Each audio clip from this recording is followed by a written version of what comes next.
Saudi আরবের জেলখানায় মৃত্যুবরণ করেন এক সৌদি প্রবাসী বাংলাদেশি। প্রিয় সৌদি প্রবাসী ভাইয়েরা, স্ক্রিনে যার ছবিটা দেখতেছেন এটার নাম হচ্ছে শাকিল। শাকিল 2019 সালে জীবিকার তাগিদে পরিবারের একটু সচ্ছলতা ফিরানোর জন্য বুকে আশা নিয়ে 5 লক্ষ টাকা ঋণ করে সৌদি আরবে পাড়ি জমায়। সে এখানে আসার পরে যে মালিকের কাছে সে নাকি কাজ করতে, সে মালিক নাকি তাকে ঠিক মতো বেতন দিত না। শেষ পর্যন্ত সে মালিক থেকে সে পালিয়ে যায়। যারা আপনারা প্রবাসী আছেন আপনারা ভালো করে জানেন, মালিক থেকে পালিয়ে গেলে মালিক হুরুম মেরে দেয়, হুরুম মেরে দিলে অবৈধ হয়ে যায়। শাকিলের বেলায় ছিল সেম। শাকিল অবৈধভাবে সৌদি আরবে দীর্ঘ অনেক বছর ধরে কাজ করছে। গত 1.5 মাস আগে শাকিলকে সৌদি পুলিশ অবৈধ থাকার কারণে গ্রেপ্তার করে তাকে সফর জেলে দিয়ে দেয়, সফরে বাংলাদেশে পাঠানোর জন্য। সে যখন নাকি সফর জেলে যায়, গত 15 মে শাকিল তার পরিবারের কাছে কল দিয়ে বলে সে নাকি বেশি অসুস্থ। অসুস্থতার কারণ জানাইছে, সে নাকি যে সফর জেলের মধ্যে ছিল সেখানে নাকি একটা এসি বিস্ফোরিত হয়ে সেখান থেকে গ্যাস বের হয়। গ্যাস বের হওয়ার পরে তার শ্বাসকষ্টের সমস্যা হয়, সে তারপর অসুস্থ হয়ে যায়।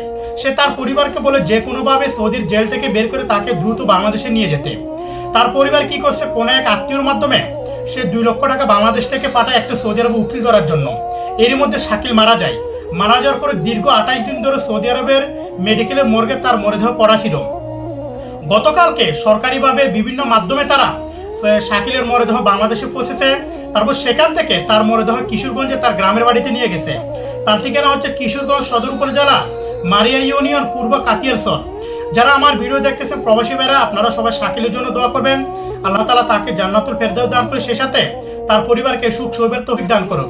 তার পরিবারের দাবি হচ্ছে শাকিল হচ্ছে তার পরিবারে উপার্জন সক্ষম একজন ব্যক্তি ছিল।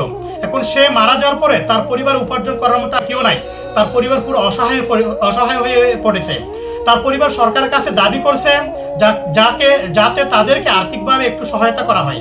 যারা আমার ভিডিও দেখতেছেন প্রবাসী ভাইয়েরা, আপনাদেরকে অনুরোধ করব ভিডিওটা এমনভাবে শেয়ার করবেন যাতে আমার এই ভিডিওটা বাংলাদেশ পররাষ্ট্র মন্ত্রণালয় এবং বাংলাদেশ প্রবাসী কল্যাণ মন্ত্রণালয় এই পর্যন্ত পৌঁছায়, যাতে তার পরিবারকে সরকার কিছুটা আর্থিকভাবে সহায়তা করে। যারা আমার ভিডিও দেখতেছেন সবাই ভালো থাকবেন, সুস্থ থাকবেন। সেই সাথে যদি পারেন ভিডিওটা সবাই শেয়ার করে দিবেন। সকল প্রবাসীদের জন্য দোয়া করবেন। আসসালামু আলাইকুম।